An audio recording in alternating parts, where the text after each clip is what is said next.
स्वागत है आपका कसक स्टडी सेंटर में। रूस और यूक्रेन एक दूसरे के साथ पर्दे के पीछे बातचीत कर रहे हैं। यह खुलासा फाइनेंशियल टाइम्स एफटी ने अपनी रिपोर्ट में किया है।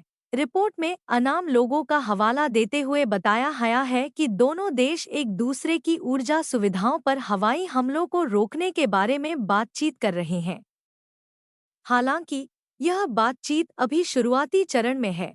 एफटी ने मंगलवार को देर शाम सूत्रों का हवाला देते हुए बताया कि यूक्रेन के वरिष्ठ अधिकारियों सहित यूक्रेन वार्ता को फिर से शुरू करना चाहता है, जो अगस्त में एक समझौते के करीब पहुंच गई थी और कतर द्वारा मध्यस्थता की गई थी।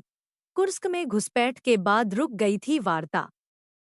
सूत्रों ने एफटी को बताया कि वार्ता पिछले महीने कीव की सेना द्वारा रूस के कुर्स्क क्षेत्र में घुसपैठ शुरू करने के कारण पटरी से उतर गई थी, जो यूक्रेन की सीमा पर है।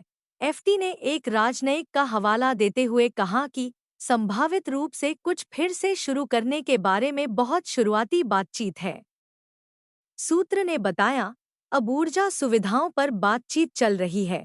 हालांकि इस रिपोर्ट की स्वतंत्र रूप से पुष्टि नहीं हो सकी है। क्रेमलिन, रूसी रक्षा मंत्रालय, यूक्रेनी राष्ट्रपति वोलोडिमिर ज़ेलेंस्की के कार्यालय और यूक्रेनी रक्षा मंत्रालय ने इस मुद्दे पर कोई बयान नहीं दिया है। रूस और यूक्रेन ने साधी चुप्पी।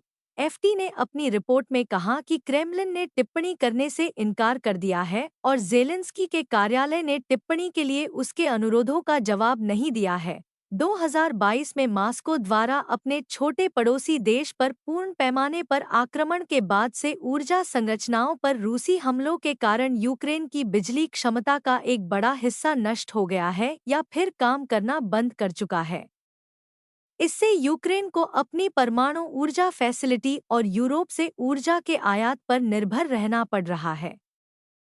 यूक्रेन को उजाले के लिए मदद देगा ईयू। यूरोपीय आयोग की अध्यक्ष उर्सुला वॉन डेर लेन ने पिछले महीने कहा था कि रूस ने यूक्रेन के आधे से अधिक ऊर्जा अवसंरचना को नष्ट कर दिया है। यूरोपीय संघ ने यूक्रेन में 2.5 गीगावाट क्षमता को बहाल करने का लक्ष्य रखा है, जो देश की ज़रूरतों का लगभग 15% है।